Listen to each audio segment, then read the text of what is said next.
McCarthy, Alaska is famously known as a historic mining town in the remote wilderness of Wrangell St. Elias National Park. Its name was unfortunately seen across the country in 1983 when a deranged man went on a killing spree and murdered almost half the town's population. That event has never been forgotten by locals or foreigners. Despite its painted history, it's a beautiful tundra and serves as an escape from the technological world for many people. When the Pilgrim family arrived one day to make it their home, locals assumed they were here for the incredible landscapes and simple way of life. Unbeknownst to them, they were welcoming a man who ran his family like a cult, was linked to a possible murder, thievery, and abuse, and he was about to wreak havoc on the little town of McCarthy, Alaska, and the National Park Service that governed there. Welcome to National Park After Dark.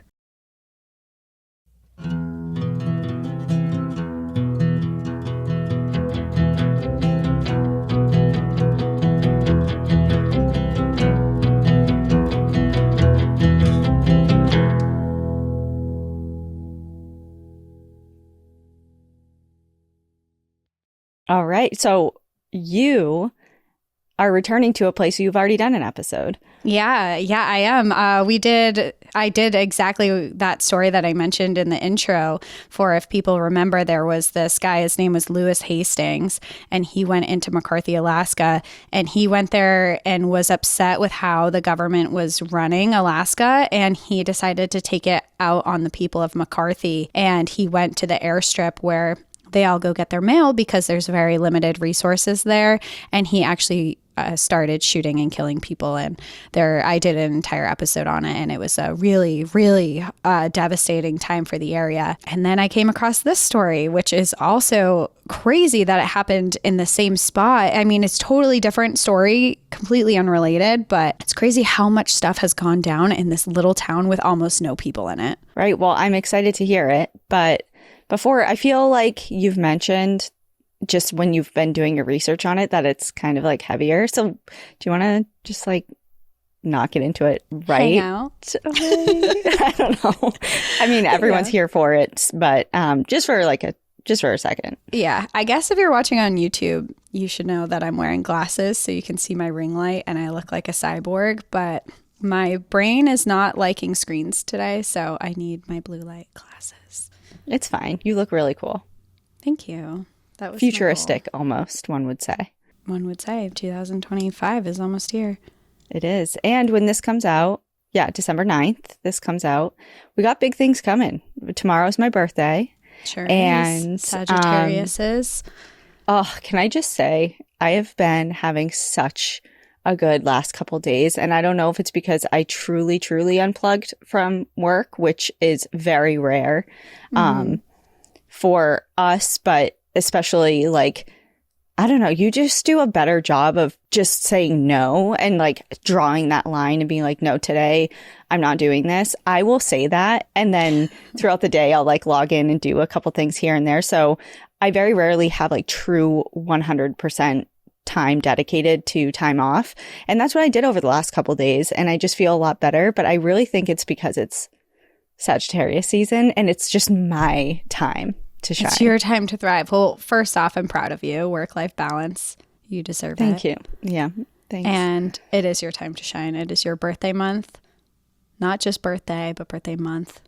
It's just like, I'm not even a huge birthday person. I just really feel the energy of this season. I feel good. It's all about like new, fresh energy and like, out with the old, in with the new. I just love it. And as a Sagittarius who is always looking for the newest, funnest, most exciting thing, I really feel this. Lots of fun things coming up in our lives. We are both going on some mini trips in the next couple of days. I'll be in Ireland. Not work related, just personal. Yeah, no. Personal only. I'll be in Ireland. You'll be in Death Valley. Yes. Then we're also going to Vegas, which will be my very first time in Vegas. So that Are you going to the Sphere? What's that? What? The big Sphere? The new, like, most high-tech. Are you kidding me? I don't pay attention to Vegas literally even slightly. Okay, I will admit, I'm going to admit right now, I'm like on my high horse right now. I would have no idea what the Sphere was if it wasn't for Jeff Larson of Tooth and Claw. I would have literally no idea. But it's actually really cool, and I'm glad that now I know about it. It's just this huge, I guess it's... What is it? Is it like a stadium? God, I'm embarrassing myself. You don't even know what it is, and you're telling me why I don't know what it is. No. It's so like a big... It's a building shaped like a circle. A sphere, if you will.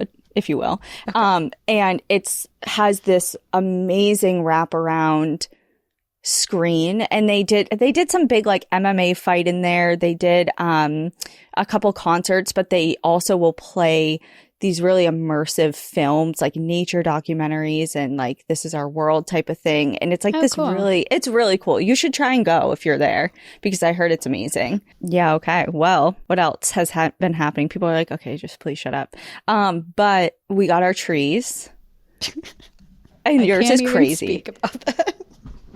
Yours is insane. Mine is so crazy. We overcommitted is a good word. Overcommitted is an understatement. So we went to this little Christmas tree farm near our house, and we were walking around, and we just knew that we wanted a really tall tree because we have tall ceilings now at the house, and we renovated the living room. Last year we couldn't have Christmas in the living room. This year we can. And I just knew I wanted a tall tree. So we're walking around, and everything just feels short, but we're like outside. I don't know. And then we come across this tree that's so tall. It actually had like a 5-foot trunk before the branches even started. And then above that was the actual tree. So Al saw it, and he's like, what about this one? I was like, it's perfect. So we cut it down, and I was also thinking that they would be able to put this tree through, like when you pick up trees, they put it through that netting that it just kind of squishes sucks it down. Everything in. Yeah. So they were not able to do that because this tree is 6.5 feet wide, and it is 11 feet tall. After we cut off 5 feet of it. But where there's a will, there's a way. We had to cut half of the tree off, the back of it, all the branches, so we could fit it through the door. But it looks great.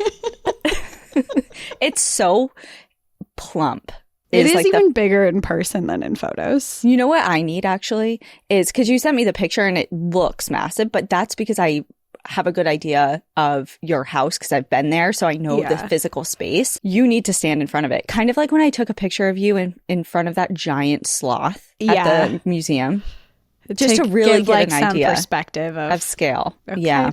I'll take a picture of me in front of it later. So okay. Yeah. Mine is the polar opposite. Yours is really cute, and your story of how you got it is cute too. Oh yeah. I got a permit for the White Mountain National Forest, $5 at the ranger station. You can go, or you can get them on recreation.gov. By now, pretty much everyone probably has their tree, but maybe for next year, it's an idea. A lot of national forests do this. You can go get your permit for $5, either online or in the station. And the rules for the White Mountain National Forest were pretty much like, you can go anywhere on national forest land. Just you have to be away from, campgrounds, the roadways, like 100 feet, waterways, things like that. And there's certain rules about how big of a tree. Like I couldn't be cutting down, I think, the tree I cut down. Size tree. Yeah.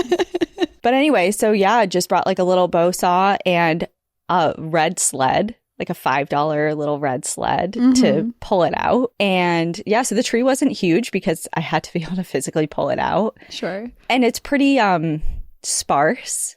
So it's between a Charlie Brown tree and your standard Christmas tree farm tree. That's a good way to describe it, because it's not so sparse that it would be a Charlie Brown tree. Right.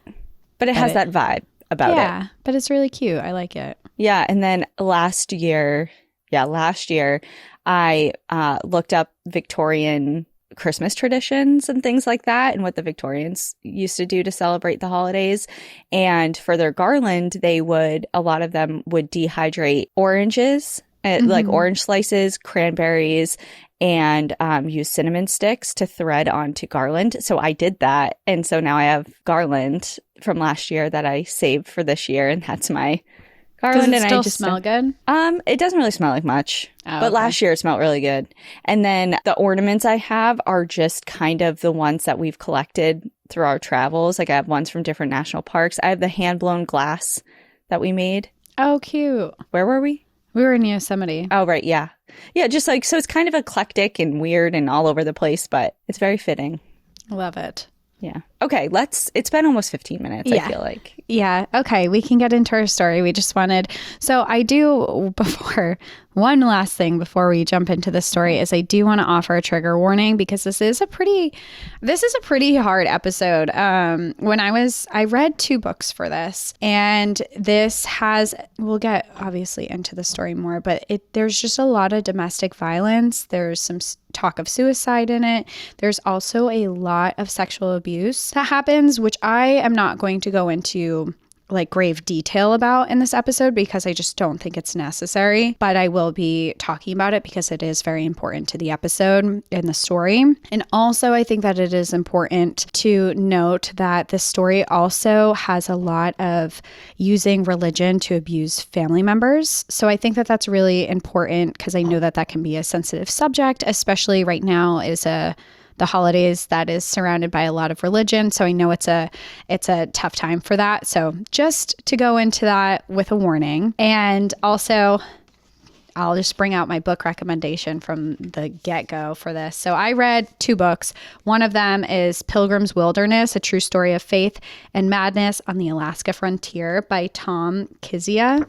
And it is an amazing book. This author actually is a journalist who interviewed and was on site when all of this stuff was going down with the national park with this family. And he speaks one-on-one with some of the people involved. He knew the main person involved in this. So his story, or this book, is what I primarily used for my research for this episode. But along with that, I also have a second book that I had to read. This is the first episode I've ever read 2 books to do it, but also the other one I read was Out of the Wilderness, Escaping My Father's Prison and My Journey to Forgiveness by Alicia Dorkinson. So it's a combined story of this man who went into Wrangell St. Elias National Park with his family, and the second book I read is his daughter's point of view of what went down. And it's very interesting from a journalist perspective and more of a government, what's going on perspective, and then her firsthand experience. Okay. So let's just dive into the story. And let's just get into it 20 minutes later. Let's just get into it. This is going to be a really long one. It's a 2-parter. From the episode description, you probably see that this is a 2-parter. So hang tight because this episode there's so much to the story that just read the book. I mean, read the book. I have to say, listen to this episode, please. But also read the book. It's so interesting and really heartbreaking. So going back to the town of McCarthy.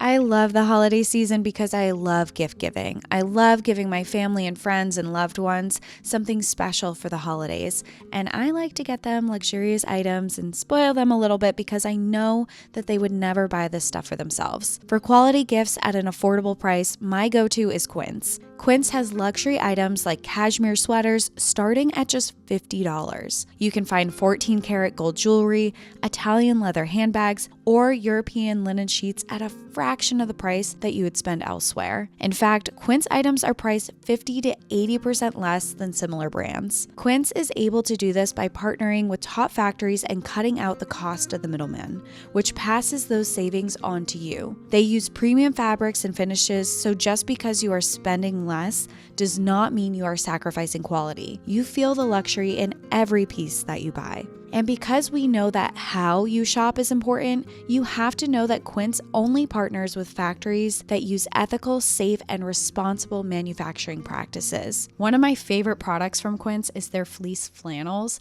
They're so cozy and soft, and I bought a 2-pack of them for just $49.90. Give luxury this holiday season without the luxury price tag. Go to quince.com/NPAD for 365-day returns, plus free shipping on your order. That's QUINCE.com/NPAD to get free shipping and 365-day returns. Quince.com/NPAD.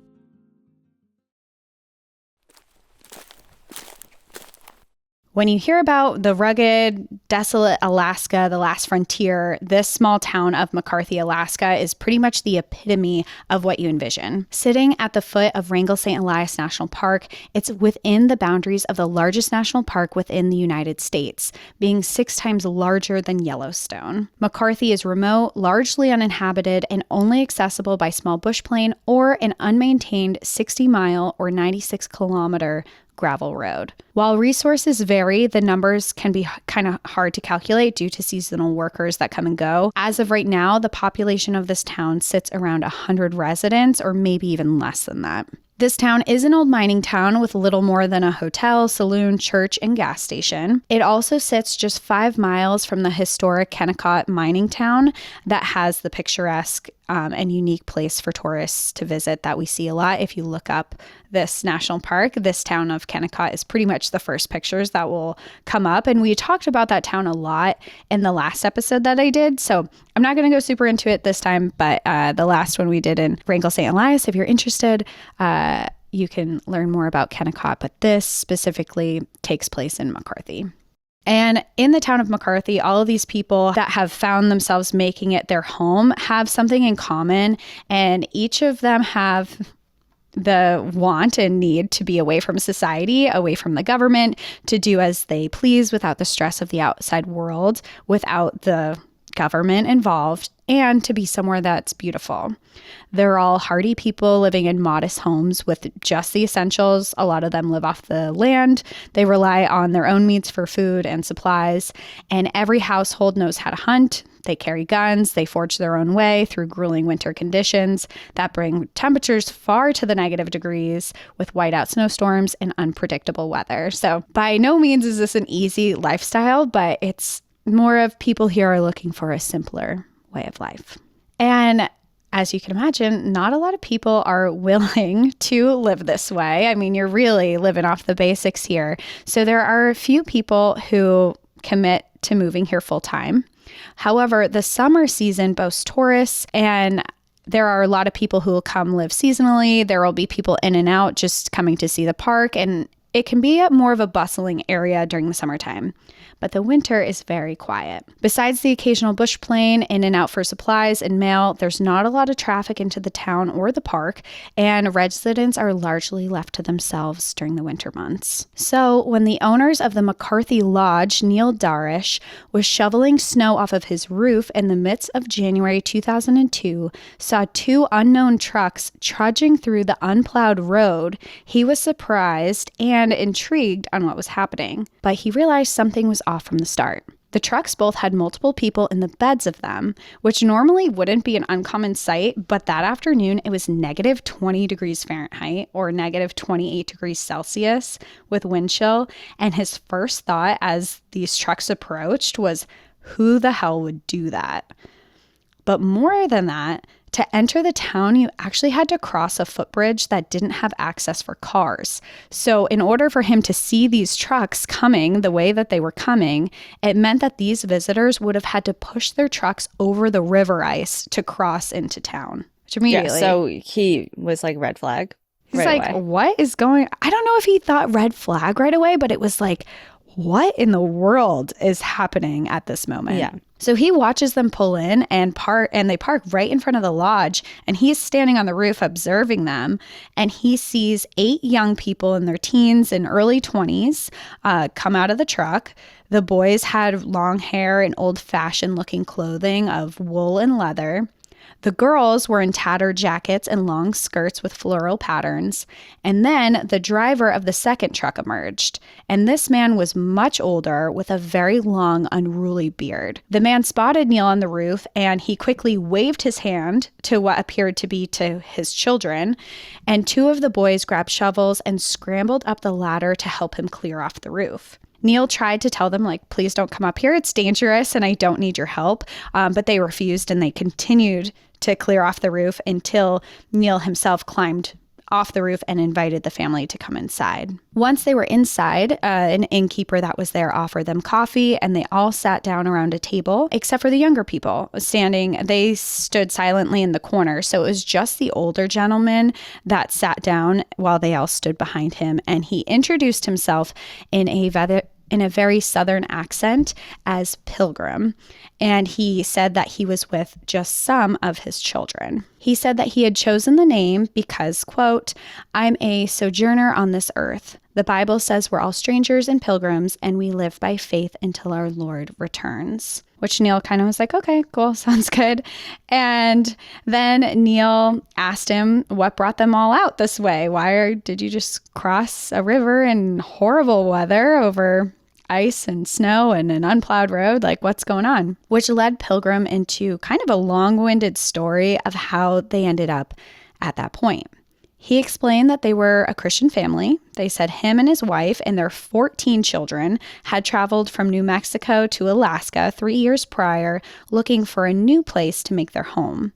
He explained that his wife and other children were waiting back in Kenai for them to return. They had lived in the Rockies of New Mexico, but said in recent years it had become too civilized, and they were looking for a place they could live in peace, undisturbed from the outside world. The kids had lived in the mountains, growing up riding horses, tending to their farm, and being homeschooled. They had never watched television or had much experience with the outside world at all. Pilgrim explained that he was a midwife and he helped his wife deliver all 14 of their children at home. So he's really giving him like a whole backstory of who he is. He's like, and this is why I'm here. So he says to Neil that God had spoken to him and told him that his family should go to Alaska. Over the past 3 years, they had explored Anchorage, Fairbanks, and the Kenai Peninsula, but were surprised at how modernized things were and how connected to the cash economy and government people were in those areas. It wasn't this last frontier he had imagined when he had heard of Alaska. It wasn't until recently, though, through friends that he had made, he had learned of McCarthy, and he knew immediately that the town had been exactly what he had been searching for.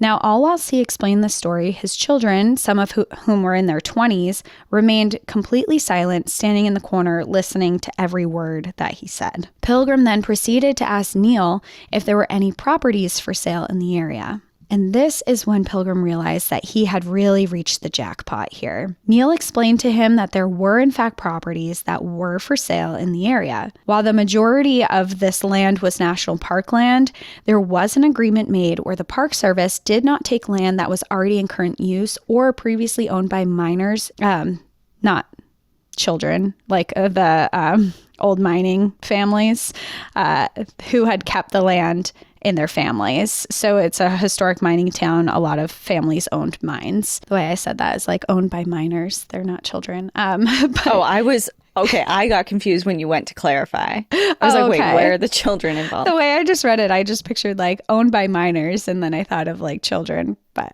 I'm glad you weren't confused. Might be the only one who was confused there. Well, it's okay. Thank you, everyone, for bearing with me. We now all know. You all now know for certain.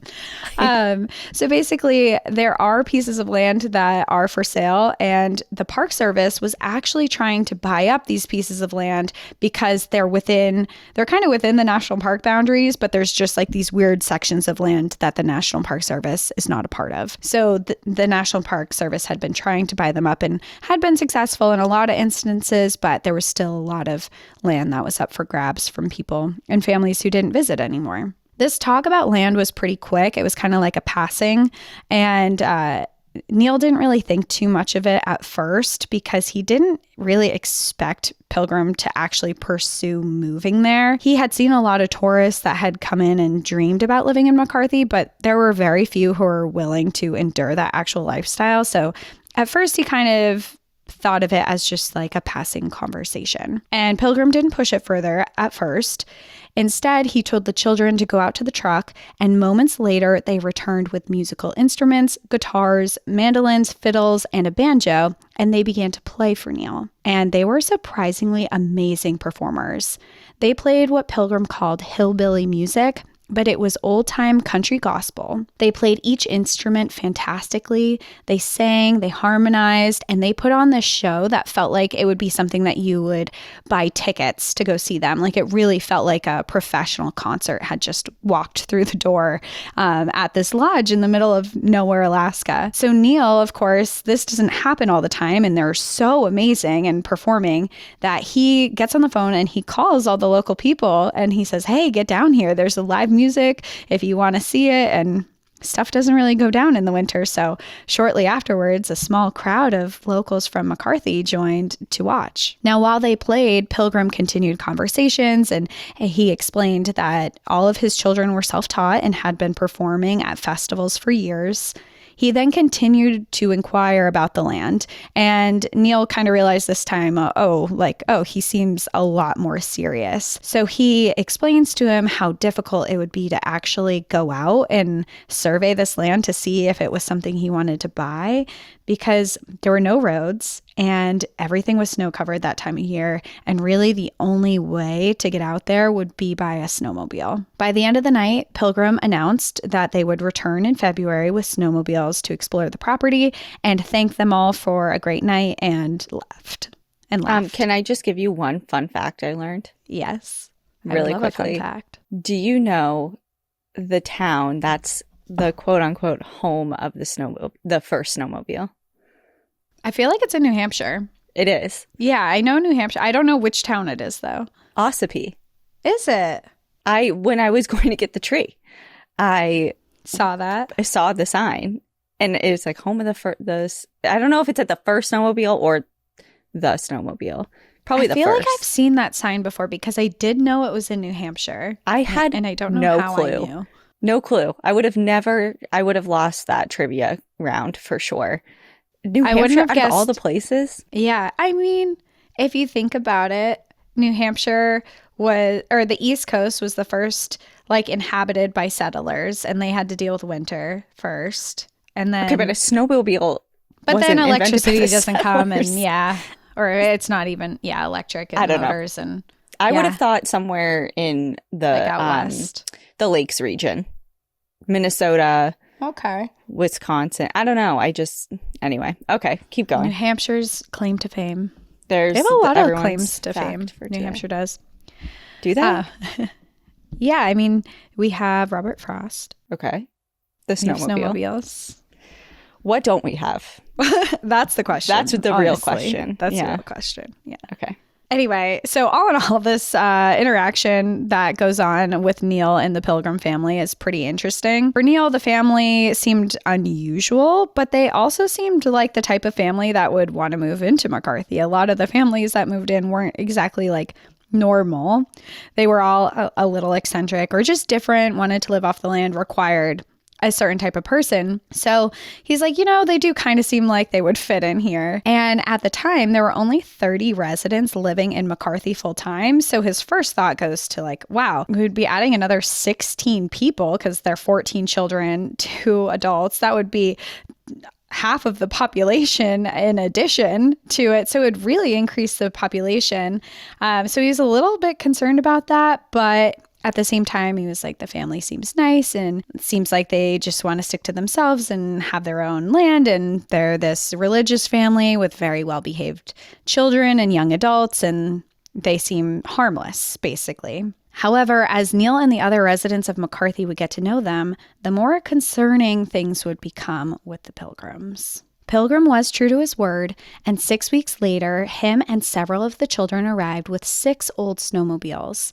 They searched for land during the day and stayed at the lodge during the night. There were rumors of remote cabins on abandoned properties that they went out and searched for. They went miles and miles out into the remote wilderness in search of these, often crossing and passing through other people's properties. And the way the family was behaving was certainly frowned upon. In such a rural area with few residents, there are some unwritten rules when you are trespassing on someone else's property. And if you show up unannounced to a cabin in the middle of Alaska to a family that is most likely heavily armed, you should stop and introduce yourself and explain why you're there, especially if the family actually sees you on their land. Just kind of like, all right, you're in the middle of nowhere with a bunch of armed people, you should be polite. But Pilgrim didn't follow this kind of common courtesy rule. Each time he came across a cabin with occupants that clearly noticed him and his family, they would stop, turn around, and head elsewhere without acknowledging them at all. And it was pretty odd behavior that McCarthy residents were noticing over the next several weeks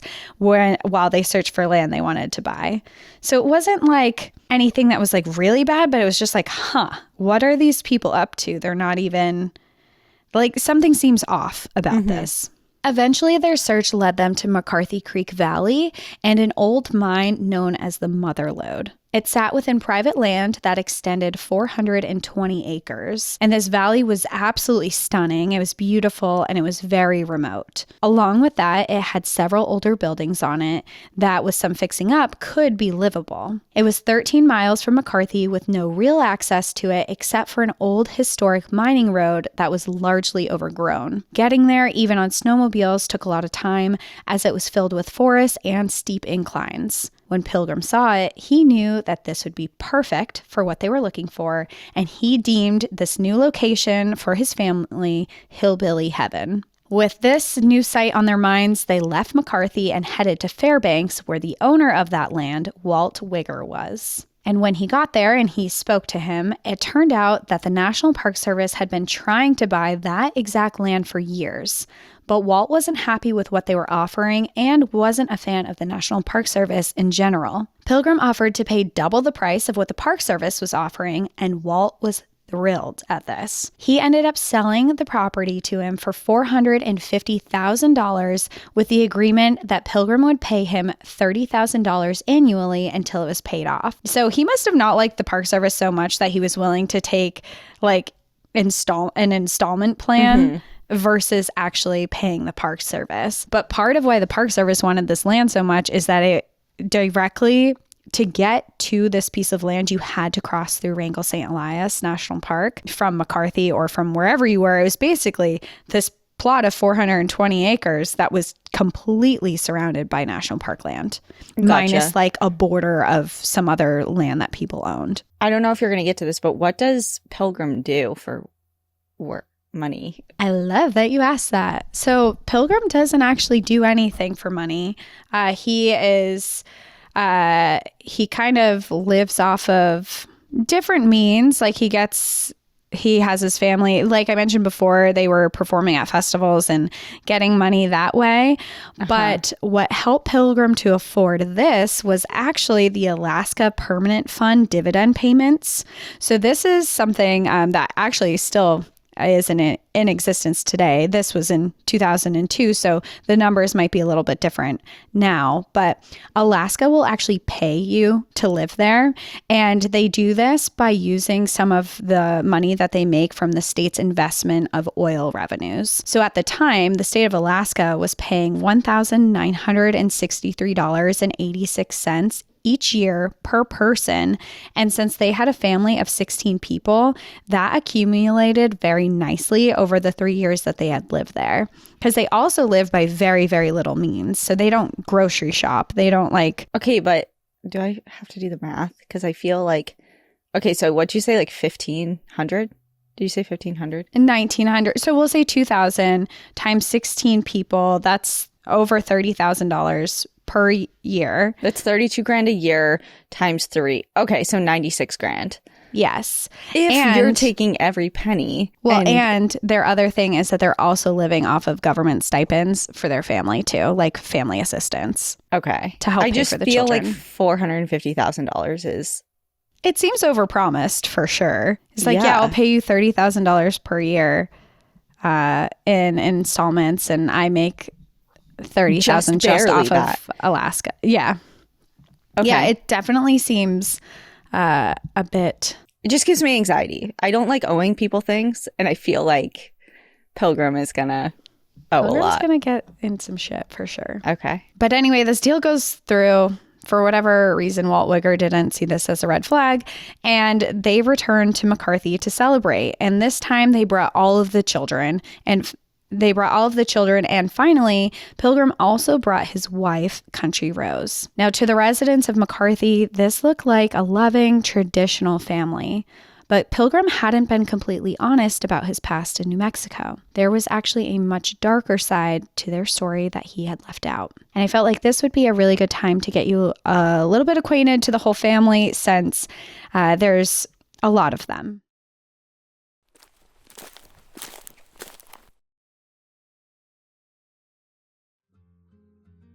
Holiday season also mean it is hosting family in your home season, so you want to be sure that you have the best wine to offer them. I have always struggled to choose a good wine, but our next partner, Naked Wines, brings the best wines from over 90 independent winemakers from around the world to your door. So all your guests this season will be incredibly impressed. This podcast is sponsored by Naked Wines. Naked Wines is a subscription service that directly connects you to the world's finest independent winemakers, so you can get award-winning wine delivered straight to your door. With our code NPAD, you can get 6 bottles for just $39.99. And let me tell you, skipping the grocery store to have Naked Wines delivered straight to my door has been amazing. I have historically chosen my wine based on the bottle, and that has not always turned out well. Naked Wines believes that great wine is an experience, and they're all about helping you connect with your friends, family, and community over a shared great bottle of wine. Naked Wines has you fill out a quiz that will match you with the wine that you'll truly love. They also allow you to rate the wines after each shipment, so each shipment that I've received just gets better and better. You can pause or cancel your subscription at any time. So if you're like us and you like to leave for adventures, you can pause and pick up where you left off when you get back. Now is the time to join the Naked Wines community. Head to nakedwines.com/NPAD and put in our code NPAD for both the code and password for 6 bottles of wine for just $39.99 with shipping included. That's nakedwines.com/NPAD and code NPAD for 6 bottles of wine for just $39.99.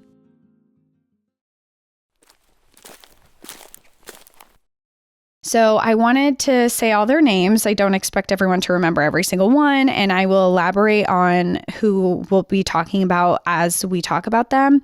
But I wanted to include the list of all the children, and in this list, there is a 15th child who Country Rose gave birth to shortly after moving to McCarthy. So first there is Elias, and she is really the story that I'm focusing on. So she is the person that you're going to hear from the most from the children's point of view. And she's the oldest daughter. So we're going to get into her story a lot.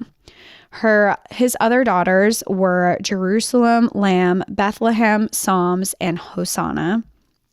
His sons were Israel, Job, Jonathan, Joseph, Moses, Noah, Abraham, David, and Joshua. All in all, 6 girls and 9 boys that they had together.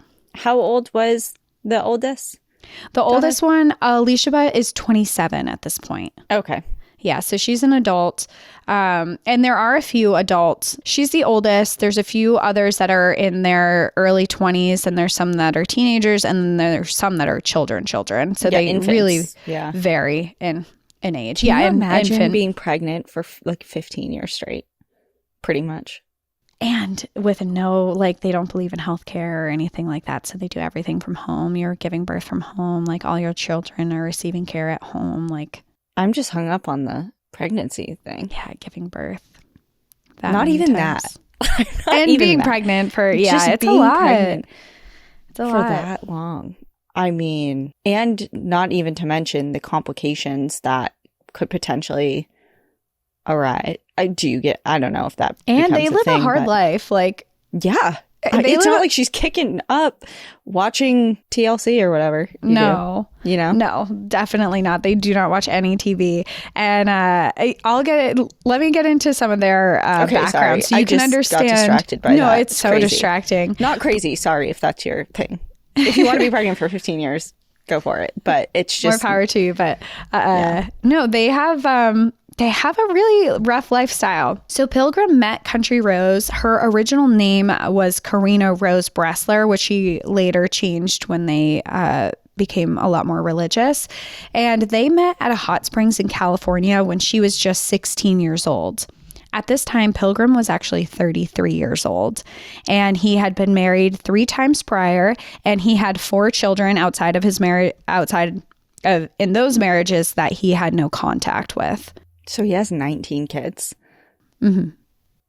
That's like, I mean, Pilgrim did it before Nick Cannon. Yeah.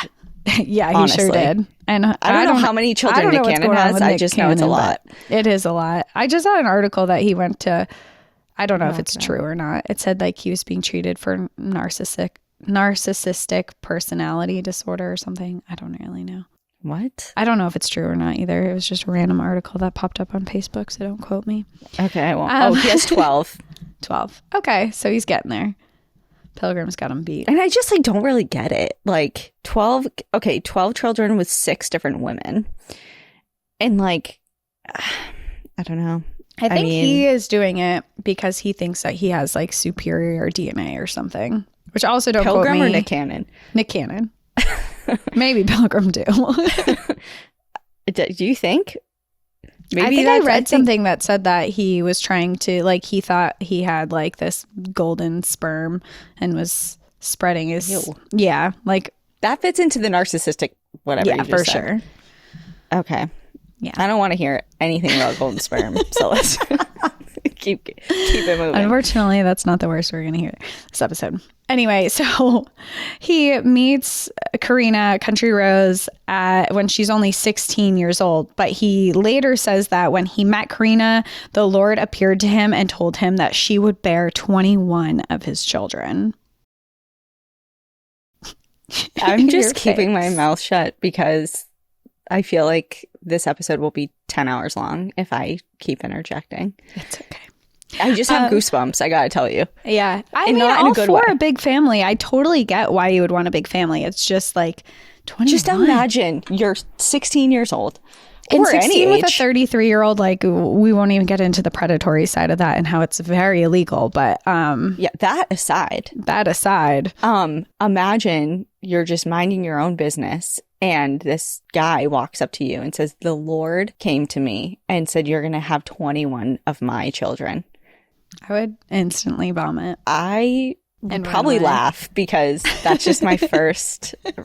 I always when you're laugh uncomfortable. At things. Yeah. I laugh when things are funny, when I'm uncomfortable, when like all the ranges I've laughed. But that's just, did he say that or did he like have a different approach? I don't think he said that when he met her. I think he later, once they got together, said like, the Lord told me you're going to have 21 children of mine. She's on the way. For sure. Yeah, they're definitely working towards it. And when they first met, she was not, they came from very different worlds. So when she eventually introduced her parents to him, where they lived in Beverly Hills, is where she's from, and her parents are from, they met Pilgrim and instantly forbade them from seeing each other. I'm pretty sure they kicked him out of their house. They were like, what is this? You're 33 years old. She's 16. Like, get the out of here, you know? But instead of listening, Karina actually ran away with him, where they ended up living in communes together and they did copious amounts of drugs together. Pilgrim was an angry man on drugs, and after an incident where he threw burning hot campfire coals on both Karina and their newborn baby, causing third-degree burns, they went back to Pilgrim's hometown in Texas and they found Jesus together. So basically they said, like, we need to start living differently, and that's where they found religion. The couple lived on the mountains of New Mexico after that, paying a $10 a month per lease to a celebrity owner to take care of their land. And that celebrity was actually Jack Nicholson. Hold on a minute. Wait. I know. And I didn't mention this in the commune thing, but he also had ties with Marilyn Manson. Pilgrim did? Yeah. Okay, hold on. So they're in New Mexico and they're on Jack Nicholson's land? Yep. And who's paying him $10? They're paying him $10 a month to be able to live on his land. What an arrangement. Is this before Jack Nicholson was famous? No, Jack Nicholson was very famous when this was happening. This What? is 2002. No. This must be before. Oh, no. Yeah, you're right. This is not. This is before that. So I don't know, 80s, 90s, I'm guessing. I think it was around. I didn't write down the date. It's in the book. I think it was early 1990s. That's still, how does that arrangement come to be? Well, I'm so glad you asked. So Pilgrim had found this land, and similar to the McCarthy story, he found it and said, wow, this is where we need to live. This is how I want to be. The Lord's telling me this is our home. So he finds out that Jack Nicholson is the owner, and he actually gets his contact information, and he writes him a letter requesting to take care of the land and details his family's nomadic lifestyle and their way of life, living off the land, raising farm animals, just how they wanted to live this quiet, out of the way lifestyle, to live off the land and not through the government. And whatever he wrote, whatever it was, Jack Nicholson liked the letter, and he responded, and he agreed and invited the family to be there, with the fact that they would pay $10 per month and that they would be kind of just watching over the land, making sure no one was trespassing and things like that. So, and I will say that there was actually no structures on this land when he had found it. It wasn't like, wow, there's a house here, I'm going to live here. There wasn't any of that. They actually moved there. There's nothing on there. They move in the middle of winter. And when they get there, they weren't living in anything. And they began living in something because there was a severe snowstorm. And Pilgrim actually built a lean-to around the family during the snowstorm for them to take shelter. And they started living in this small lean-to. Living in New Mexico was very hard living. The lean-to was, like I said, very small. The only light it had was an oil lamp. There was no electricity. And the family had to actually just snuggle up together at night to stay warm. There was no fireplace. There was no means of heat or anything. They're just living under this lean-to, essentially. Despite the hardships, the family had found their unwavering faith in those mountains when the family was struck by lightning and survived. So they end up building like a bigger structure, not by much, but it's a bigger. It can house more people. They have more children, and they still don't have electricity. There is very, very minimal means. But by this time, that when they get struck by lightning, they had been allowing this troubled man to spend the night, and he just needed a place to stay. Some friends asked if he could stay with them, and they said yes. And just as this man was beginning to complain of all of their talk of Jesus, they were struck by lightning. Divine intervention. Mm-hmm. So Country Rose actually died for a moment. She had an out-of-body experience hovering above her body, and in this, she watched as her husband resuscitated her, and she watched the man who was staying with them flee. When the chaos was over, they found that a wooden cross Pilgrim had built right outside of their place had taken a direct hit from the bolt, thus saving them. From then forward, they decided that they would only surround themselves with believers of Jesus, and deciphered that God had been punishing them for harboring a non-believer. During their time there, the family became more and more involved with religion, and eventually Pilgrim threw out all of their books except for the Bible and banned the reading of anything else. While at first the neighbors were charmed by this religious family, their feelings began to shift. They had become friends with one religious family who eventually stopped speaking to the Pilgrims because they disagreed with the way, and he refers to himself a lot as Papa Pilgrim, so sometimes just to decipher if I'm talking about the Pilgrim family or Papa Pilgrim, I'll say Papa Pilgrim. So they disagreed with Papa Pilgrim's interpretation of the Bible. They found his interpretations to be extreme, that he was interpreting kind of like this doomsday, like preparing for everyone to die, and also put himself as a role as godly himself, which this family did not agree with, and they did not appreciate his interpretation of the Bible. And they weren't really wrong with their assumptions and what they were hearing, because Pilgrim did place himself in this role of God. And with that role, he became angrier and more demanding of his family. When he felt his family wasn't acting in favor of God's will, he would beat them and cite that God was using him to ensure that they would go to heaven. His anger would get so out of control that even if Country Rose had an infant in her arms, he would beat her ruthlessly. I mean, he would knock her out. She would lose consciousness. nervousness. He wouldn't stop. It was really, really bad. And Elisheba, the oldest, was treated the worst of them all. In one instance, she was found to have told a lie, which he deemed as a sin. In punishment, he forced her to lay in a rat-ridden attic for weeks. He withheld food from her except for leftovers that he gave once per day, and twice per day he would show up and whip her for hours straight.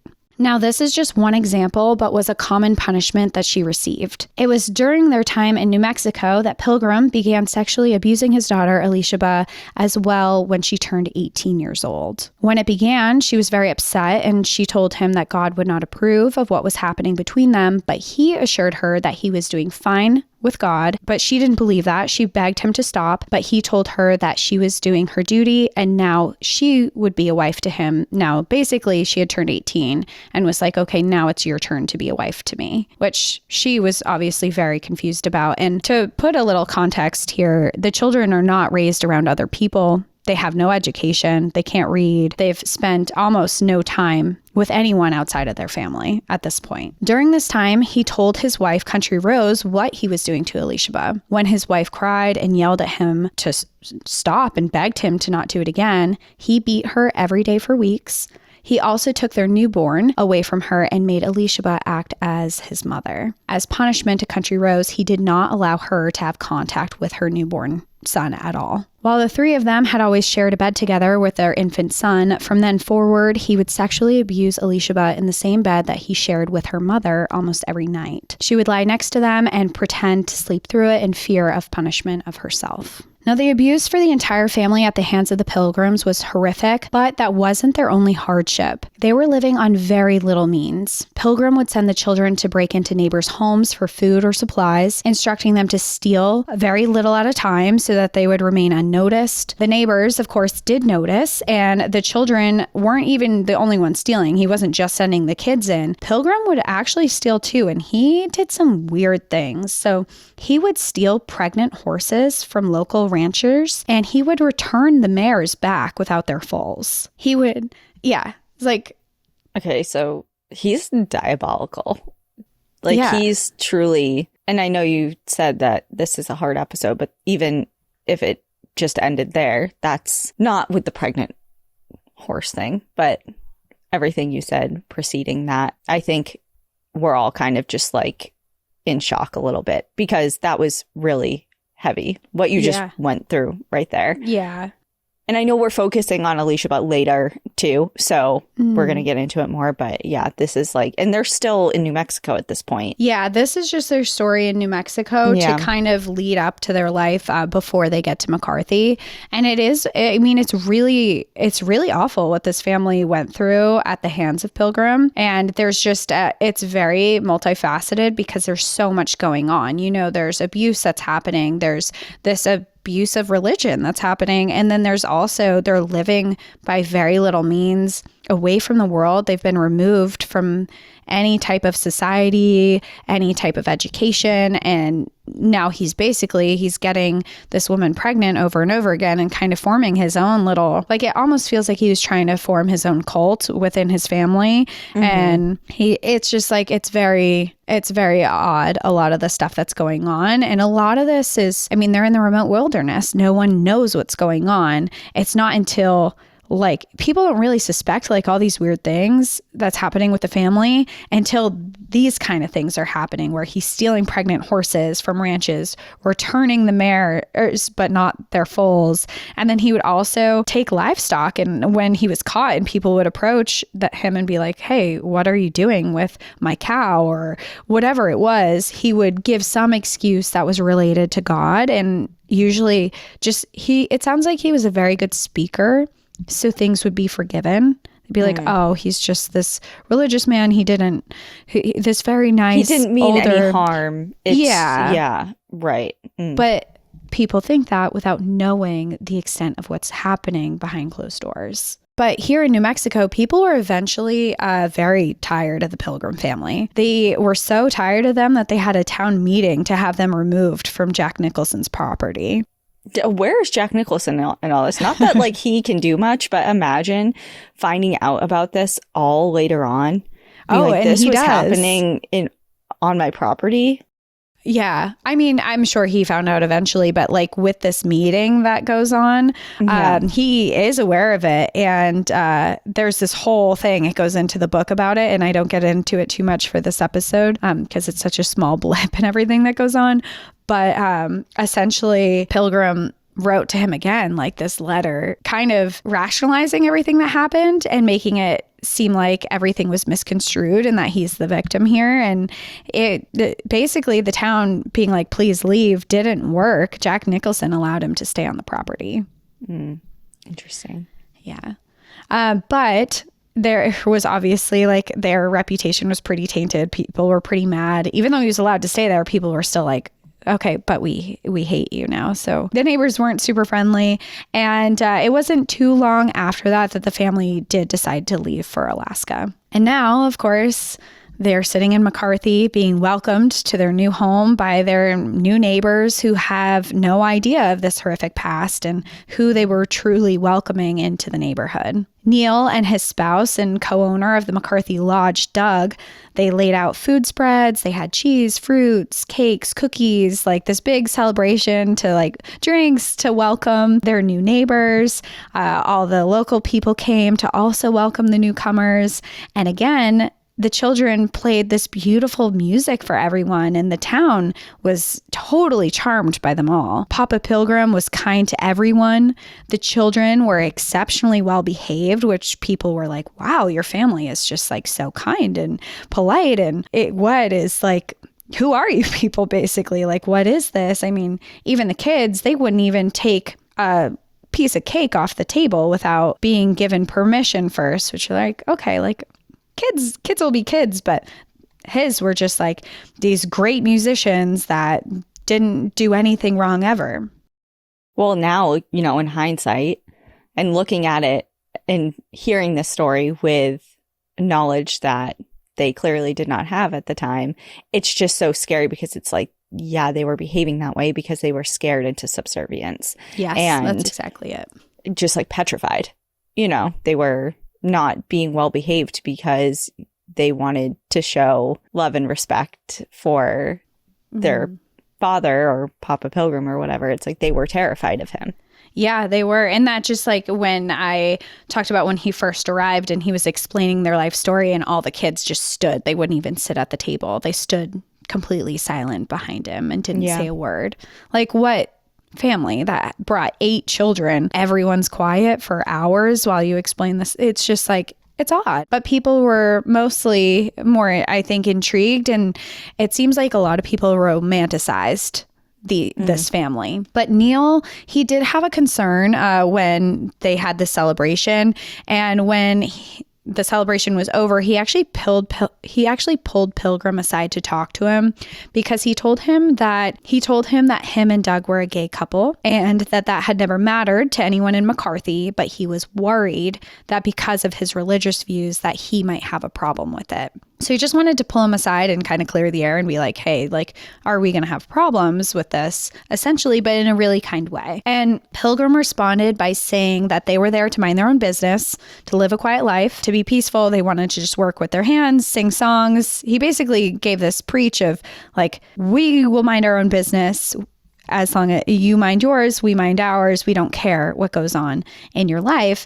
And he also Pilgrim straight up tells Neil that he doesn't have an issue. And he even says that if a preacher ever came to town saying otherwise, he would speak out and defend him. So with that, all seemed right with the townspeople, the Pilgrim family. They seem kind, welcoming, everything seems great. And the town accepted it. They really liked them at first, and they welcomed and accepted them despite knowing very little about them except for what Pilgrim had shown them. If they had known even more of Pilgrim's past, they might have been a lot more concerned.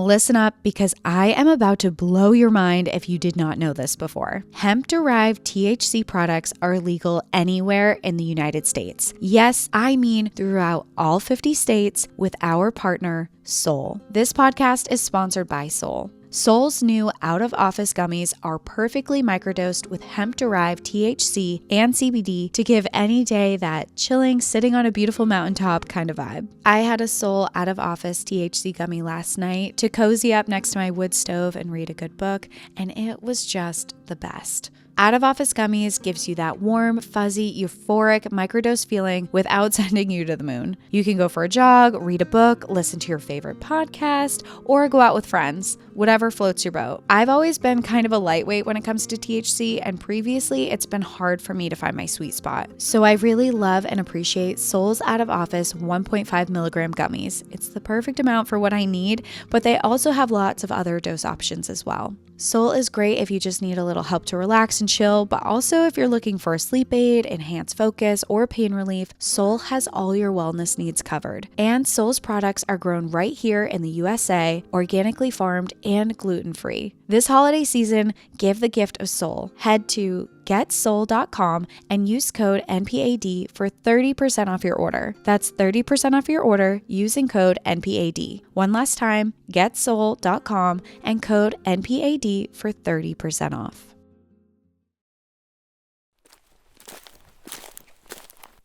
Pilgrim was originally from the state of Texas. His real name was Robert, or what he would go by Bobby, and his name was Bobby Hale, and he had direct ties to the death and possible murder of the daughter of a prominent politician, John Connally. John Connally was Texas's governor and the Secretary of Treasury for President Richard Nixon. Famously, he was also the other person injured in the assassination of John F. Kennedy while he was sitting in the front seat of his limousine. Bobby Hale himself was also the son of a prominent FBI agent. Now, for the sake of this episode, I'll continue referring to Bobby as Pilgrim or Papa Pilgrim, but just remember that his real name is Robert or Bobby Hale. Now, Pilgrim's a teenager at this time, and he was dating John Connally's daughter, Kathleen. She was a smart and beautiful girl who always made the honor roll and was well-liked among her peers. After she started dating Bobby, though, her grades slipped and she became closed off and reserved to all those who knew her. Their relationship was known to be a strained one, where Bobby would purposely make her jealous of other girls, and they would fight often. Kathleen became ill in one of her morning classes, and her teacher called home to alert her parents that she thought she may have been experiencing morning sickness or pregnancy. When they confronted her about it, she adamantly denied it, but her parents still grounded her. Not long after, the couple fled to Ardmore, Oklahoma, which allowed legal marriage between minors as they were just 16 years old. They tied the knot and took off to Florida together. When Kathleen's parents found out where they were, both Pilgrim's father and Kathleen's father drove to Florida after them, where they found out that she was indeed pregnant. The two refused to go back with them, and there was very little the parents could do since they were married now. 1 week later, Kathleen's father received a phone call that she was dead. Pilgrim said that he had walked into their apartment and she was holding a gun to her head, and he tried to stop her, but she pulled the trigger and ended her own life. People were very skeptical, though. Neighbors heard the couple constantly fighting, and the landlady of their building actually reported that Kathleen had hidden earlier that day from Pilgrim in her apartment, and she appeared to be very frightened. The way that the bullet killed Kathleen was a little suspicious. It had entered the right side of her head behind her ear, and it wasn't typical for what they would have seen for a suicide, but there were no fingerprints on the weapon. And Pilgrim testified to a jury. People questioned it so much that Pilgrim actually testified to a jury what had happened. And after his testimony, nothing ended up coming from the case. Why would there be no fingerprints on a gun if she was holding it? Yeah. Okay, continue.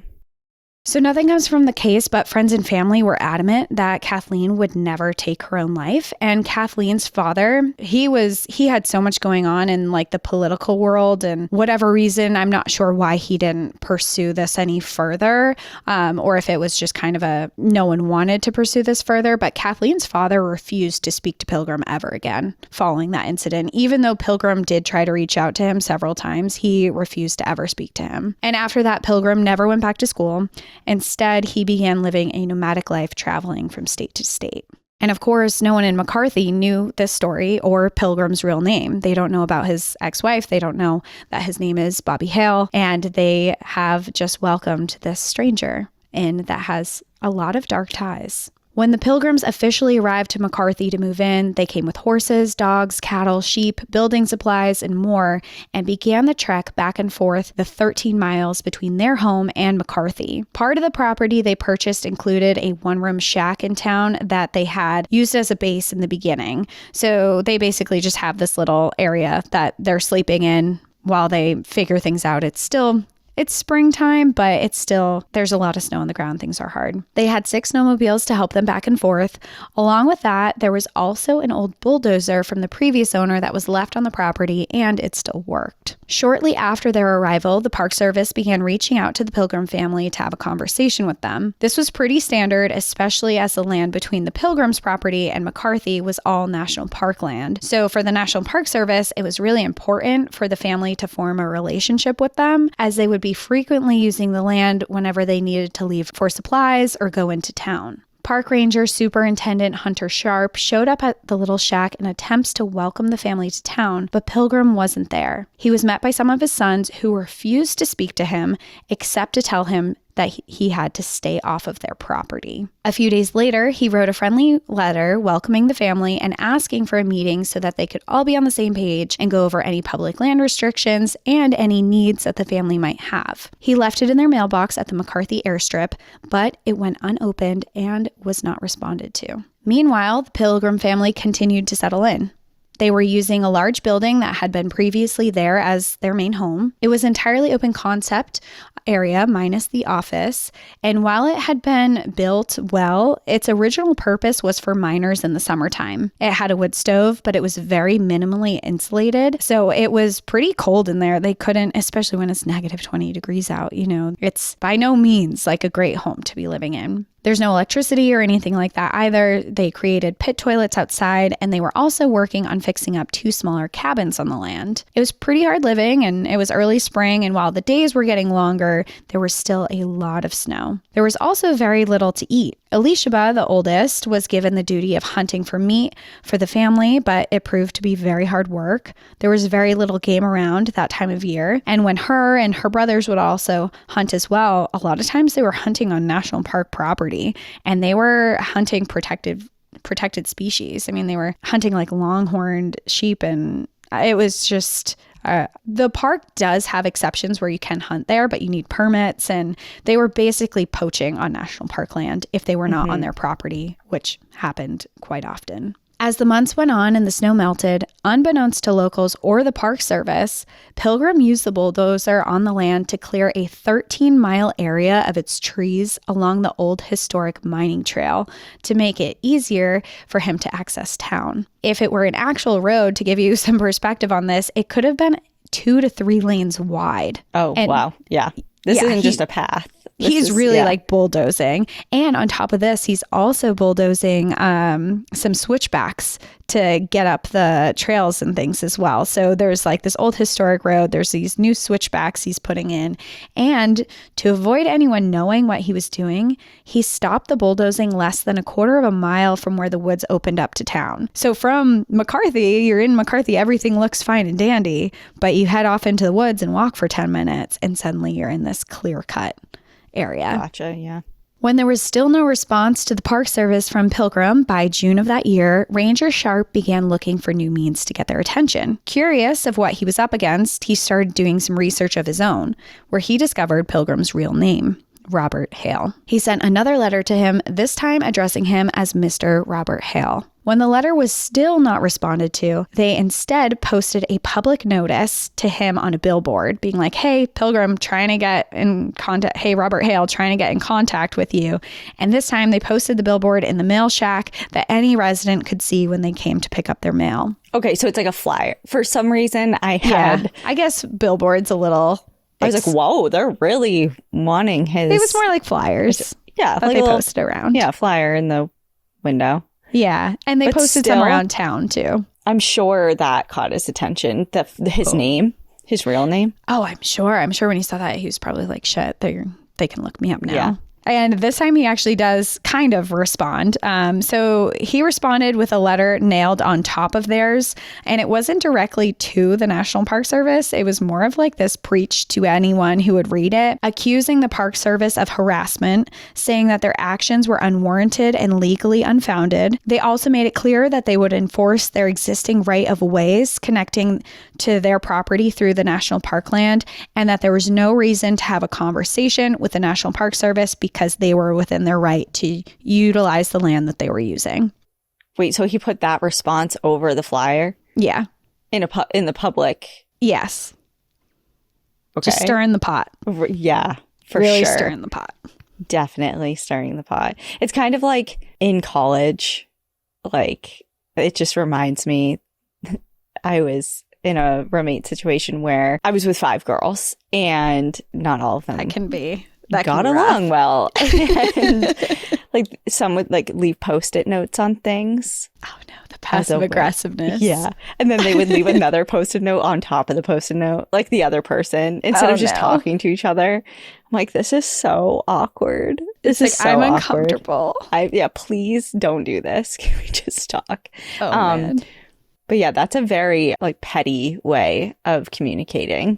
Oh, for sure. And the National Park Park Service hasn't done anything. They just want to chat. Yeah. They're like, he doesn't like government or law enforcement it wasn't that authorities. deep to begin with, but you're making it deep. Yeah. And the National Park Service is getting annoyed. So during a 4th of July celebration that was in McCarthy, the family, the Pilgrims actually attended it, and the Park Service attempted to speak to Pilgrim in person. And this time he like flat out refused to speak to them in person. And the Rangers simply asked if they could find a way to communicate, like, hey, how can we communicate? But Pilgrim refused that as well. Well, if you're not doing it via letters or in person, and this is not only a time where internet communication is in its infancy, he doesn't have a computer.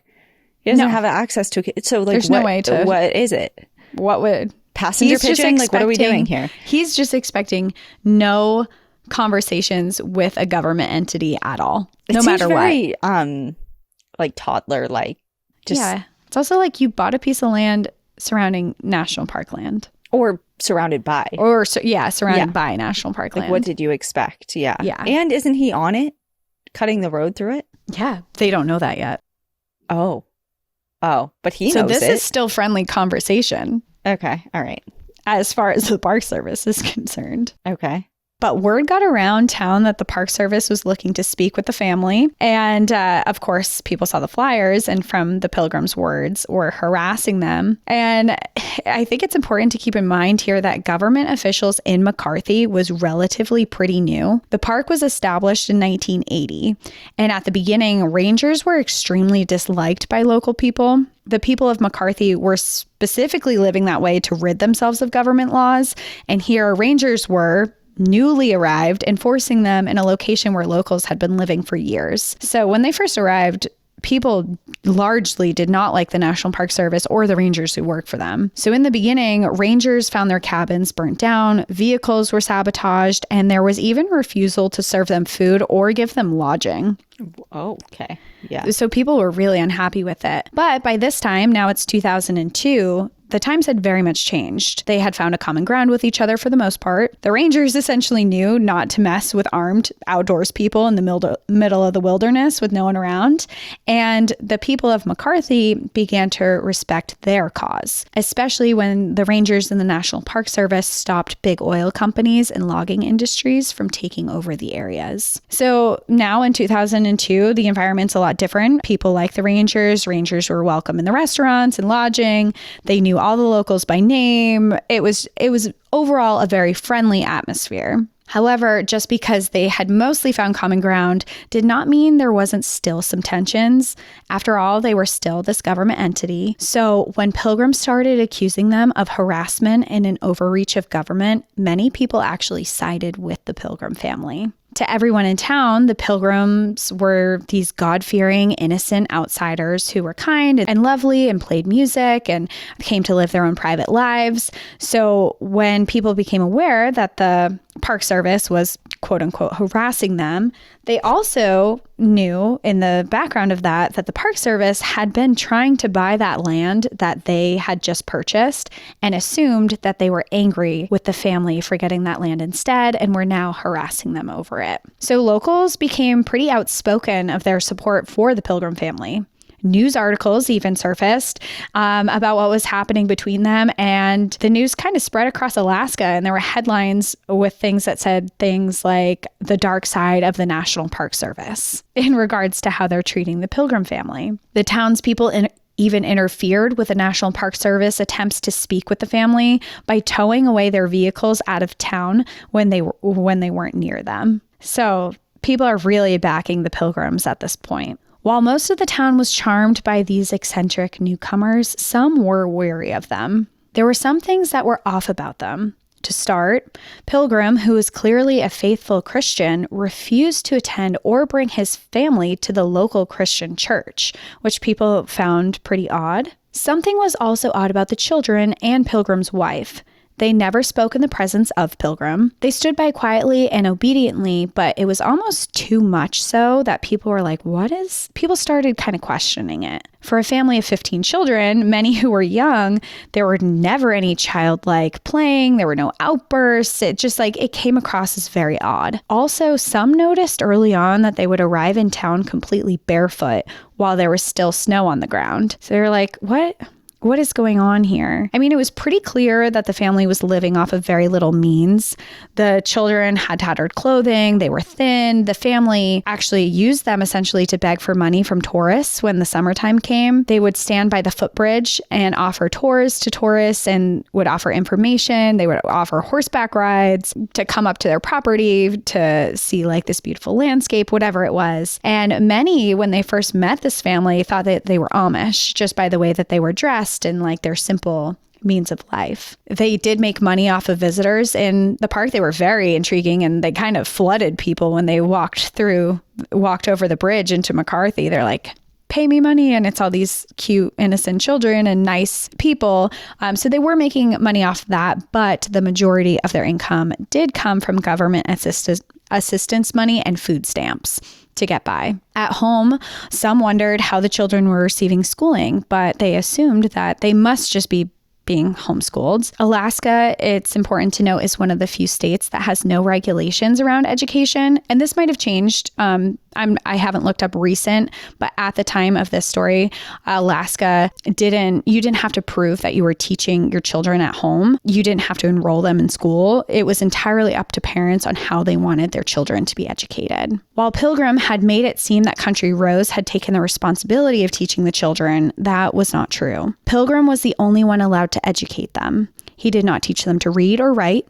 The only book that they were allowed to hear was the Bible. He would spend night times preaching to them the words of the Bible. He taught them that the end of the world was coming soon, and if all went well, they would all die at the same time, and they would meet Jesus together. He taught them that if he were to die first, that they should pray to die with him and even take their own lives. He warned the children of the Park Service that they were to be avoided at all costs. And in the past, he had taught them escape maneuvers from child services and any law enforcement that the kids might come in contact with, and explained to them that they meant to do them harm and that they would take them away from their family. And he would also preach that they were ungodly and just a lot of scare tactics. And now that they were here in Wrangell, St. Elias, they were teaching the children how to avoid rangers and also how to aid in patrolling and keeping the rangers off of their land. During the day, he would teach them hard labor, tending to the farm, doing chores, and how to fix any and all types of machinery. Each child had the knowledge of a mechanic. They could fix or finagle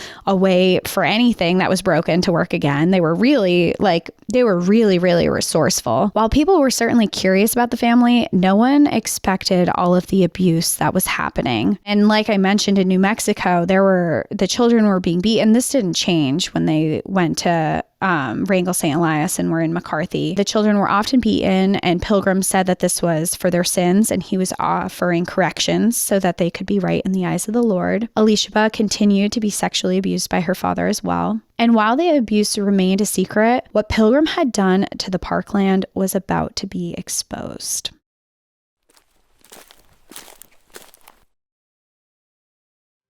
This show is sponsored by Liquid IV. From November to January 1st, time doesn't even feel real with so much happening for the holidays, and it can be so easy to forget to take care of yourself with the rush of it all. Whether you forget to take a sip of water during the holiday office party or start feeling parched after a long day of traveling or hosting, keep Liquid IV on hand to stay hydrated through the holidays. With convenient packets of their hydration multiplier or sugar-free hydration multiplier, you get 8 vitamins and nutrients, 3 times the electrolytes of the leading sports drinks, and no artificial sweeteners. Because they come in small packets, I like to pack some with me when I visit family, and in the morning with breakfast, I just fill a cup of water, put a packet in, usually of my favorite lemon ginger flavor, and start my day off getting hydrated. They have so many flavors to choose from lemon lime, pina colada, their sugar-free flavors like raspberry melon, white peach, and more. Tear, pour, live more. 1 stick plus 16 ounces of water hydrates better than water alone. Liquid IV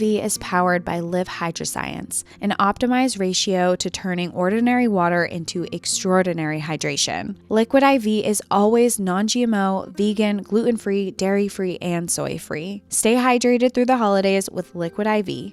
Get 20% off your first order of Liquid IV when you go to liquidiv.com and use code NPAD at checkout. That's 20% off your first order when you shop Better Hydration today using promo code NPAD at liquidiv.com.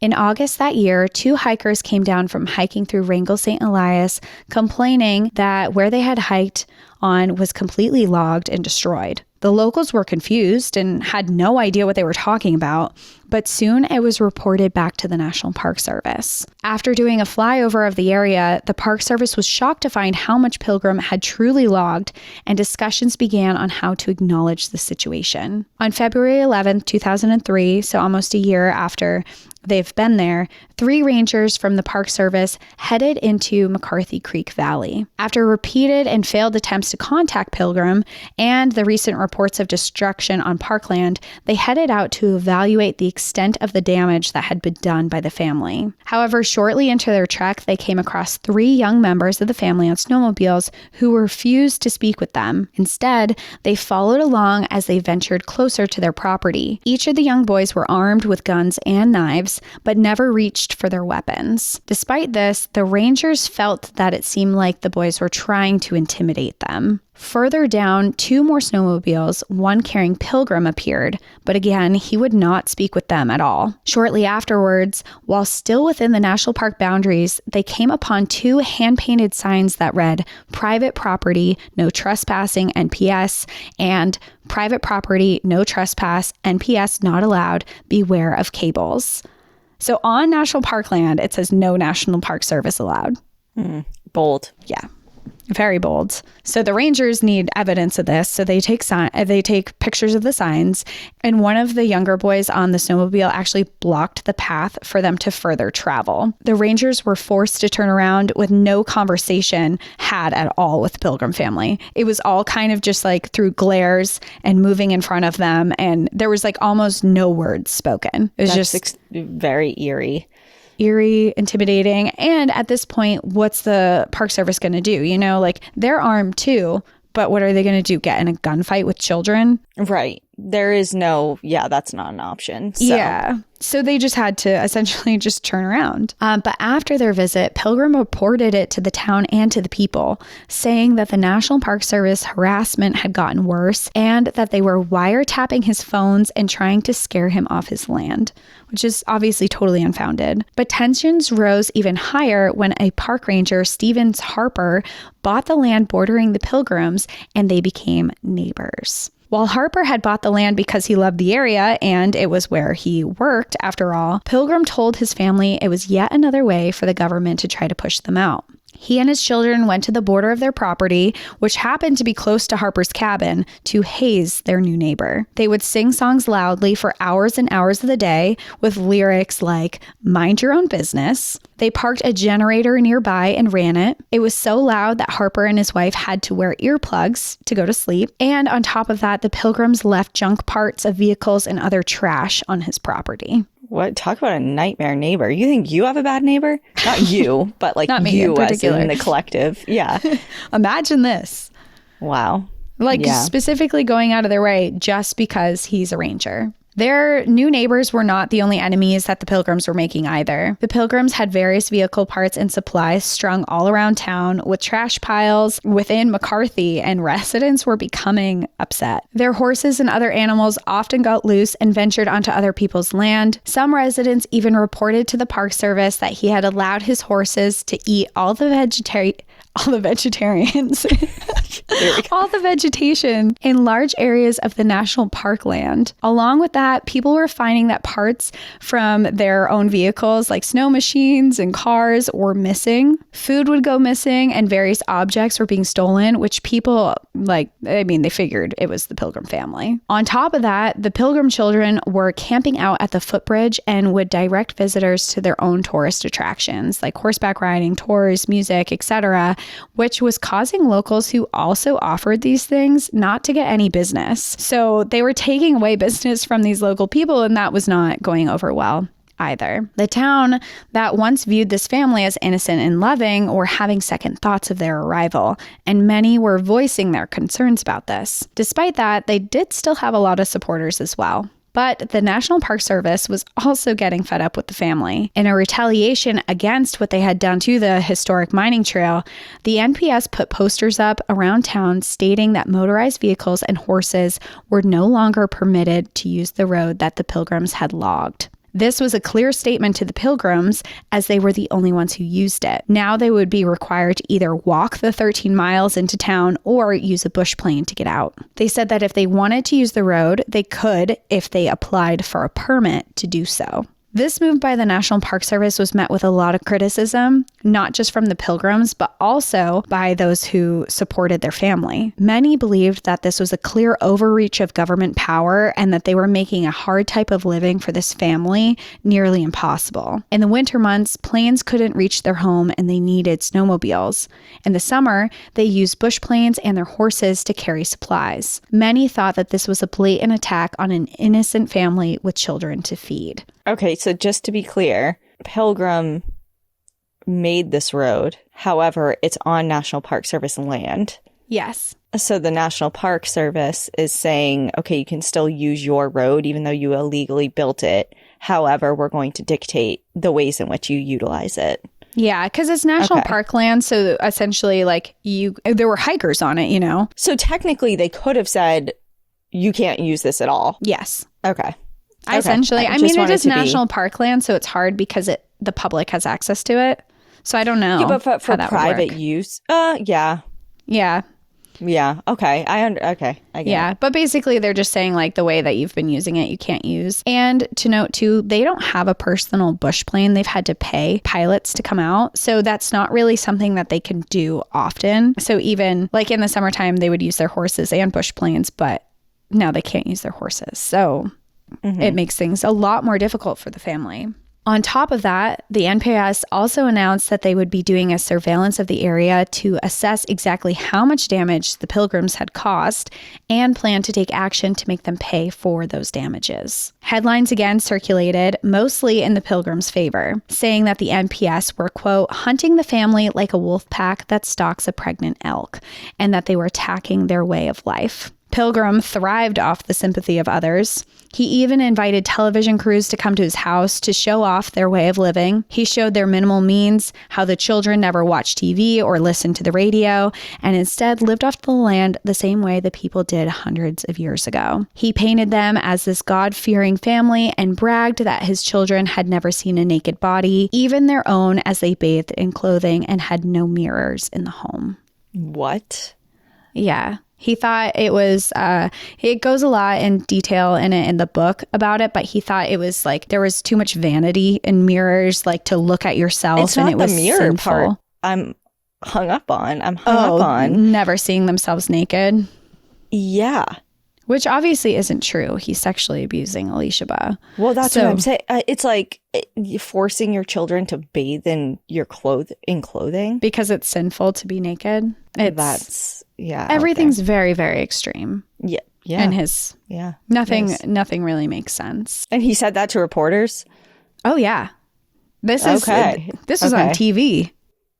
Okay. And actually, I mean, people are still romanticizing this family so much. The family gained so much sympathy from the public and what the NPS was doing that in the fall of 2003, sympathetic citizens from around like Alaska and other parts of the country organized a volunteer flight to where they dropped off donated supplies to help the family through the winter. While the use of the road was contingent on a permit, the Pilgrims never actually filed for one. Instead, they notified the NPS that they were suing them over illegally denying them access to the land. In court, Pilgrim pleaded to the judge saying, quote, "Windows need replacing, ceilings and floors need insulation badly, stove oil is needed for the heaters, fish and meat are needed to come home, and hay and feed for the animals." He also said, "We need your help and mercy, Your Honor, the judge." So he's really like playing towards the judge. But the judge ultimately ruled in the favor of the National Park Service, citing that Pilgrim had destroyed 145-year-old trees and important vegetation within the park. However, they did rule that the family did have right to access the road as well, and they needed to,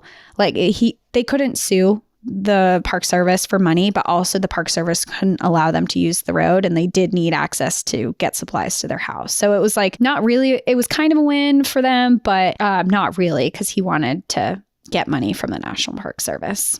So while this is all going on, things were also falling apart within the community of McCarthy. The Pilgrims' horses continued to get loose, and they were defecating in and around the town's only clean water drinking source. They were still leaving trash around, but also burning it by the shelter that they had in town. And people started seeing the meaner side of Papa Pilgrim as well. He started making enemies while also sending out preachful letters and referring to McCarthy as, quote, "our town," which some locals who had been there most of their lives found upsetting as he was a newcomer. The town eventually had a meeting demanding the Pilgrims move their shelter and that they were disrupting the town, which the town won, and the Pilgrims were forced to move their things back onto their own land far from town. Along with that, an incident working that left Abraham cutting off the tip of his finger resulted in a trip to the Anchorage hospital in attempts to reattach it. However, the doctors found scars and new welts on his back and became far more concerned with child abuse than his finger. Child services were called, but each family member, including Abraham, had the same story of him falling down the stairs, and the case was dropped. But the Pilgrim family was spooked and flew Abraham down to Portland, Oregon to have his finger reattached at a different hospital. But when he got there, it was too late and they weren't able to reattach it. Perhaps because of the bridges burned within their own community, and now with the authorities suspecting possible child abuse, the family stayed in the PNW for the better part of a year. They had began performing down there and actually became relatively famous for a while. They began touring and playing concerts around and even recording their own music. They became local celebrities in the area and again were in the good graces of the media. They were painted as this perfect Christian family who played incredible music. When they did return to Alaska again, things began to fall apart. The Pilgrims had befriended the Buckingham family after offering them a moose when they failed to get anything during their own hunt. So as like a courtesy, being like, you didn't catch anything, we have plenty of food here, you can have our moose. And they became friends with this family who were a very Christian family living a few hours outside the park, and they had several children as well, including 3 daughters. The family had agreed to let them stay with them for a while during the winter months around Christmas when living in McCarthy had become very hard. Similar to the Pilgrims' home, they spent time reading the Bible together every night and studied scripture together. But there was something very different about this home that the children realized very quickly. And I say children, but Alicia is included in this as well, even though she's 27 at the time. Their interpretations of the Bible were very different. They were less fear-based and more about living in peace and doing good in the world.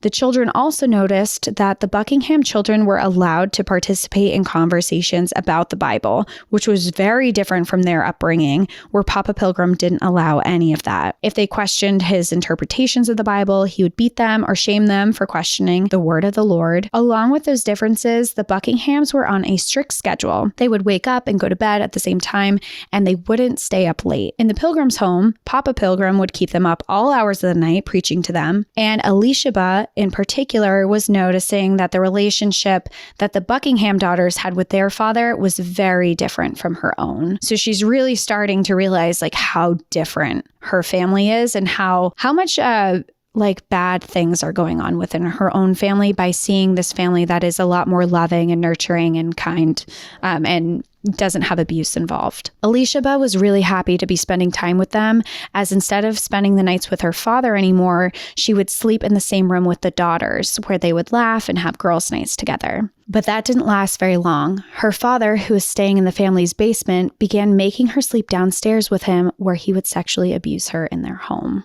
It wasn't long until Papa Pilgrim began taking over the household. He would force the Buckingham children to stay up late to hear him preach the Bible. He hung towels over all the mirrors so they couldn't look at themselves because vanity was sinful. He preached that the long hair of the sons of the Buckingham children were against the Lord, and other things that they were doing were sinful. The Buckingham parents did not allow this behavior for very long.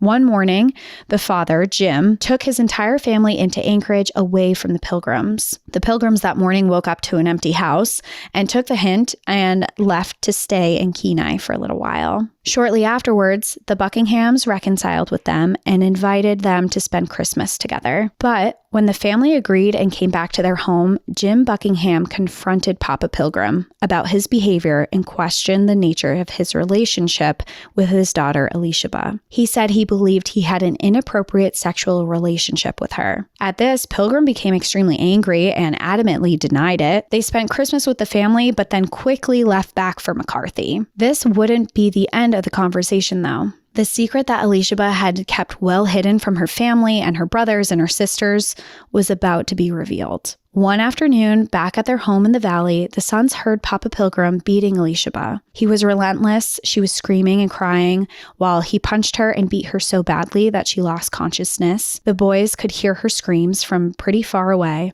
and that night, Papa Pilgrim also repeatedly sexually assaulted her. The following day, her brothers were very upset with what they had heard and actually, for the very first time ever, confronted Papa Pilgrim about what he had done to her. And during a heated conversation, Elisheba admitted to the sexual abuse, something her brothers had not known about. They were furious, and their confrontation ended with Pilgrim beating one of the boys and keeping the entire family up until 6 a.m. the following day, preaching about how he was doing right by the Lord by having Elisheba as a wife to bear his children. He argued that father-daughter relationships are allowed in the Bible and that he was no longer attracted to his wife and couldn't have children with her. Of course, we know that this is ridiculous and everything that he's saying is really horrific and very abusive.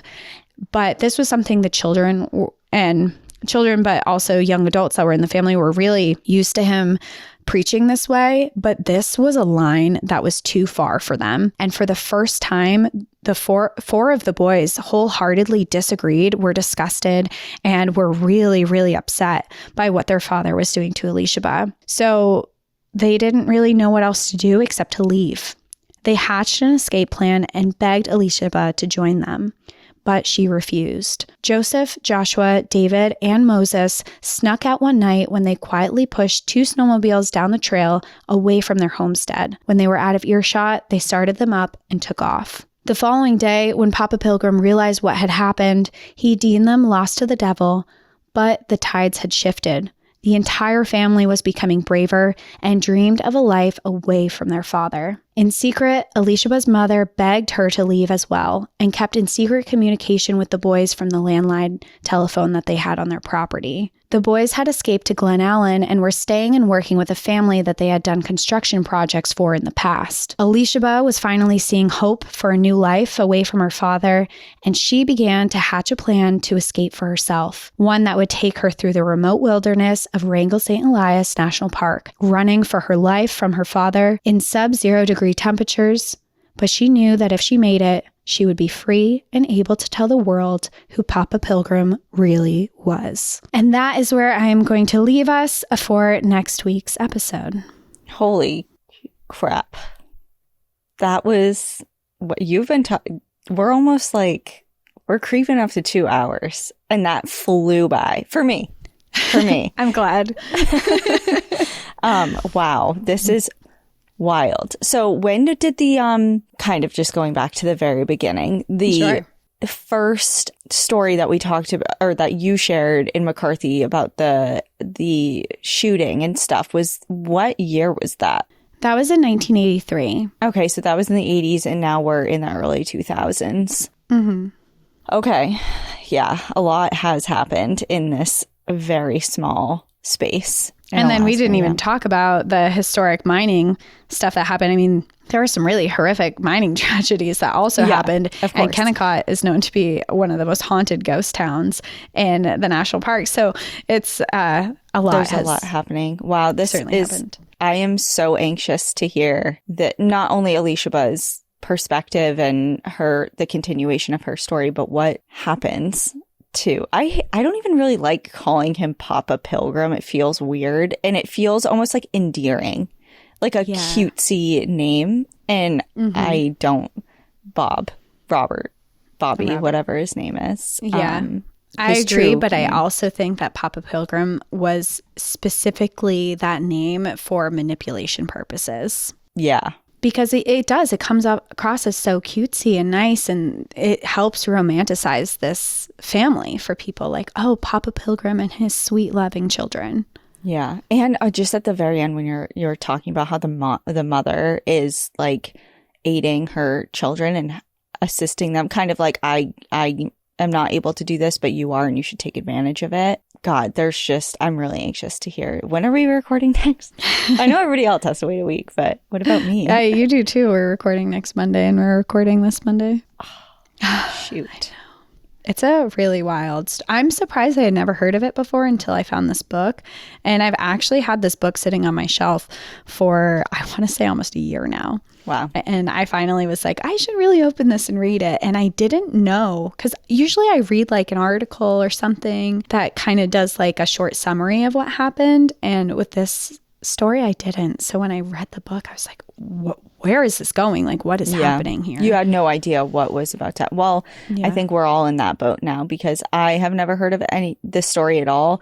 And when you were first talking about it, I was just envisioning, I think you described it as culty, which I can understand. I definitely see now. But when I first heard that, I thought this was going in a completely different direction. But fair. Okay. Well, that's it. Yep. That's it for this week. Okay. Well, thank you for the introduction to this story. And we're all looking forward to hearing its conclusion and to see where it goes. Well, thank you, everyone, for hanging out with us. If you're still here, if you're still here, hello. You're still here. Hello. Thank you for Cassie's literally in the dark. It's been so long. The sun has set. It's dark out, and I haven't gotten up to turn the light on. It feels really weird. Okay. All right. We'll see everyone next week. In the meantime, enjoy the view. But watch your back. Bye. Bye.